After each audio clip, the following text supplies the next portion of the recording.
Hello everyone and welcome back to ICT channel. आज है हमारा 46 डे यानी 46वां दिन का सेशन और आज हम फिर से जानेंगे कुछ नए सेंटेंसेस फॉर्मेशन जो कि है हेल्थ से रिलेटेड यानी कि स्वास्थ्य से संबंधित। पार्ट 1 की वीडियो होगी आज और अगर आप चैनल पे नए हैं तो चैनल को सब्सक्राइब करें और बेल आइकन भी प्रेस कर दें जिससे चैनल पे आने वाली कोई भी इंपॉर्टेंट वीडियो आपसे कभी भी मिस ना हो। कल रात मुझे बुखार हो गया था। I had fever last night. कल रात यानी हम बीते हुए रात की बात करें यानी आज से पहली वाली रात, तो इसलिए हमने यहाँ पे यूज किया है लास्ट नाइट। लास्ट नाइट होता है यानी बीती हुई रात। अगर हमें आने वाली रात की बात करनी है तो हम बोलेंगे द कमिंग नाइट या द नेक्स्ट नाइट। बुखार उतरने पर 3 बार कुनैन खाना।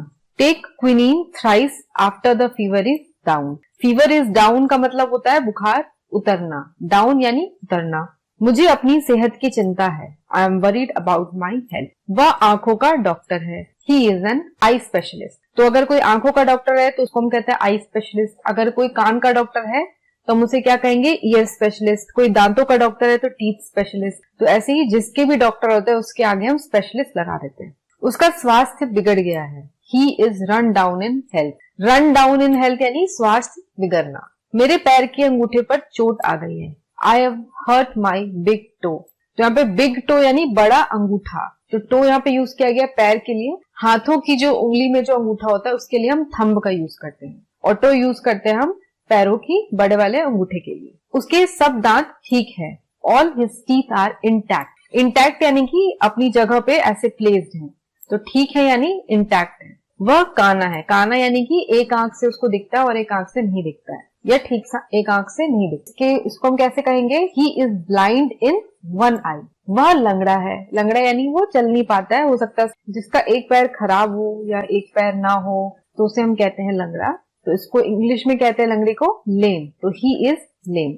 मुझे प्रायः कब्ज रहती है। I often have constipation. प्रायः यानी कि हमेशा रहती नहीं, अक्सर रहती है। तो इसके लिए हम यूज करते हैं वर्ड ऑफन। मेरा पेट खराब है। माई डाइजेशन इज बैड या माई स्टमक इज अपसेट। तो दोनों ही तरीके हैं बोलने की। स्टमक अपसेट होना भी होता है पेट खराब होना, और डाइजेशन सही नहीं होना भी होता है पेट खराब होना। धीरे धीरे मेरा सिर दबा देना, इससे मुझे आराम मिलता है। Press my head gently, it's comforting. तो यहाँ पे धीरे धीरे का मतलब स्लोली नहीं है, यहाँ धीरे धीरे का मतलब है कि आराम से। तो इसके लिए हम यूज करते हैं वर्ड जेंटली। तो press my head gently, it's comforting. Comforting यानी आरामदेह। अगला है उसकी आंखें दुखती हैं और पानी बहता है।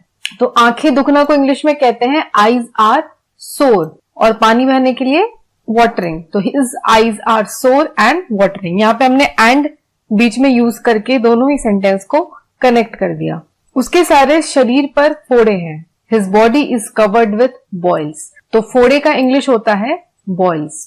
आजकल शहर में हैजा फैल गया है। These days, nowadays, cholera has spread in the city. तो हैजा होता है कॉलरा और यहाँ पे हम these days भी कह सकते हैं। These days cholera has spread in the city या फिर हम nowadays का भी यूज कर सकते हैं। व्यायाम सभी रोगों की अचूक दवा है। Exercise is panacea for all diseases. तो अचूक दवा है के लिए हमने क्या वर्ड यूज किया यहाँ पे, panacea। उसे दिल की बीमारी है। He has heart trouble. दवाई कड़वी होती है परंतु रोगी को ठीक करती है। Medicine is bitter but it cures the patient. तो यहाँ पे परंतु की जगह हमने यूज किया है इंग्लिश कन्वर्जन में बट, और बट से हमने इन दोनों सेंटेंस को जोड़ दिया। तो ये दो सेंटेंस है अलग अलग, मेडिसिन इज बिटर और इट क्योर्स द पेशेंट। तो इस सेंटेंस को जोड़ने के लिए हमने बीच में बट का यूज किया है। आजकल ज्वर जोर पर है, डॉक्टर पैसा बना रहे हैं। तो ज्वर यानी बुखार। Nowadays fever is raging violently. Raging violently यानी कि बहुत तेजी से फैल रहा है या बहुत तेजी से बढ़ रहा है। And the doctors are minting money. Minting money यानी पैसे बना रहे हैं। वैसे minting का मतलब होता है पैसे छापना, लेकिन यहाँ इस सेंटेंस में minting money का मतलब होता है पैसे बनाना यानी और पैसे कमाना। क्या तुम्हें थर्मोमीटर देखने आता है? Can you read the thermometer? तो थर्मोमीटर देखना है नहीं, थर्मोमीटर की रीडिंग्स को पढ़ना। तो यहाँ पे इंग्लिश में जब हम कन्वर्ट करेंगे इस सेंटेंस को तो हम can you see the thermometer नहीं बोलेंगे, हम कहेंगे can you read the thermometer. Can you read the thermometer का अर्थ हुआ कि क्या तुम थर्मोमीटर की रीडिंग कैसे लेते हैं, क्या तुम वो रीडिंग ले सकते हो, या फिर क्या तुम्हें थर्मोमीटर की रीडिंग देखनी आती है।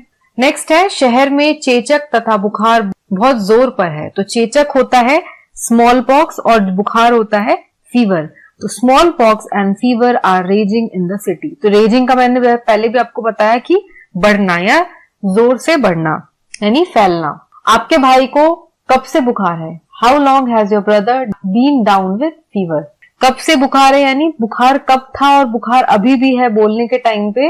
ये सेंटेंस से हमें पता चल रहा है कि पहले से बुखार उसको हो रखा था भाई को, और जब हम बात कर रहे हैं या हो सकता है हम डॉक्टर से बात कर रहे हैं तो उस समय भी उसको बुखार है। तो डॉक्टर पूछ रहा है कि आपके भाई को कब से बुखार है, तो इसलिए यहाँ पे हमने यूज किया है how long has your brother been down with fever. तो बीन का मतलब यही हो गया कि बुखार उसको पहले से था और बोलते समय भी उसको बुखार अभी भी है और आगे भी कब तक रहेगा ये कोई निश्चित नहीं है। तो ये थी हमारी आज की वर्कशीट। अगर आपको आज की वीडियो पसंद आई हो तो वीडियो को लाइक करें, शेयर करें और चैनल को सब्सक्राइब करें।